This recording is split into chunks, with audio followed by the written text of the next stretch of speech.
नव बस्ती का स्वप्न काल। 18वीं शताब्दी। भारत उत्तर भारत के एक वीरान पठार पर एक छोटी सी बस्ती बसाई जा रही थी।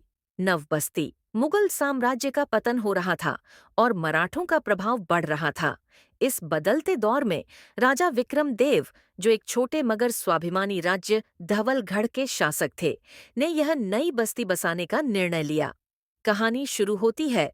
राजा विक्रमदेव जानते थे कि उनकी पुरानी राजधानी पहाड़ी किले में थी, सुरक्षित लेकिन कृषि के लिए अनुपयुक्त। उन्होंने तय किया कि समतल जमीन पर एक नई बस्ती बसाई जाए, जो न केवल व्यापार का केंद्र बने, बल्कि एक ऐसी जगह हो जहां हर जाति, धर्म और वर्ग के लोग बराबरी से रह सकें। बस्ती के लिए उन्होंने अपने सैनिकों और नागरिकों से कहा, हम एक ऐसा नगर बसाएंगे जहां तलवार नहीं, हल की पूजा होगी, जहां वीरता का अर्थ केवल युद्ध नहीं, बल्कि निर्माण होगा। लेकिन चुनौतियां भी थीं। पड़ोसी सरदार नजीर खान ने इसे अपनी सीमा में घुसपैठ माना और चेतावनी दी।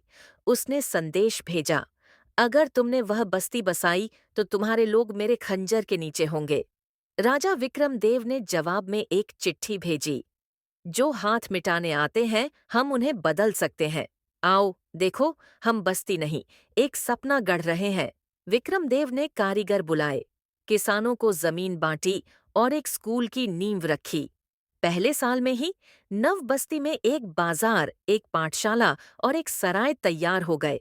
फिर आया संकट। नजीर खान ने 500 सवारों के साथ हमला कर दिया। विक्रमदेव ने लड़ाई नहीं की, बल्कि बस्ती के हर वर्ग के लोग, महिलाओं और बच्चों सहित नजीर खान के सामने खड़े हुए, हाथों में केवल खेती के औजार लिए। यह देख नजीर खान हतप्रभ रह गया। तुम तलवार से नहीं, इरादों से लड़े, उसने कहा। मैं अब इस बस्ती का रक्षक बनूंगा, विध्वंसक नहीं। अंत में नव बस्ती एक ऐसा नगर बन गया जिसे लोग सपनों की धरती कहते थे। वहां मंदिर के बगल में मस्जिद थी और स्कूल में हर बच्चा पढ़ता था, चाहे वो राजा का बेटा हो या किसान का। राजा विक्रम देव का नाम इतिहास में एक योद्धा नहीं, बल्कि एक निर्माता राजा के रूप में लिखा गया।